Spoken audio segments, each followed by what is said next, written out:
పెద్ద ఓరంపోడులో ఆధ్యాత్మిక శోభ. అన్నమయ్య జిల్లా రైల్వే కోడూరు నియోజకవర్గంలోని ఓబులవారిపల్లి మండలానికి చెందిన పెద్ద ఓరంపోడు గ్రామంలో ఈ రోజు భక్తి శ్రద్ధలతో శ్రీ శ్రీ శ్రీ సీతారాముల వారి కళ్యాణ మహోత్సవం మరియు విగ్రహ ప్రతిష్ఠ కార్యక్రమం ఎంతో వైభవంగా నిర్వహించబడింది.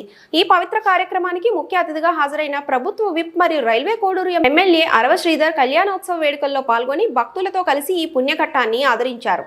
గ్రామ స్థాయిలో ఇలా ఆధ్యాత్మిక సాంస్కృతిక కార్యక్రమాలకు ప్రోత్సాహం అందిస్తున్న ఎమ్మెల్యేను స్థానికులు ప్రశంసలతో ముంచెత్తారు. వేద మంత్రోచ్చారణ నడుమ సాంప్రదాయబద్ధంగా విగ్రహ ప్రతిష్ఠ నిర్వహించబడగా రాష్ట్ర కార్యదర్శి తాతంశెట్టి నాగేంద్ర, కూటమి నాయకులు మరియు గ్రామస్తులు భారీ సంఖ్యలో హాజరై పుణ్యం కట్టుకున్నారు.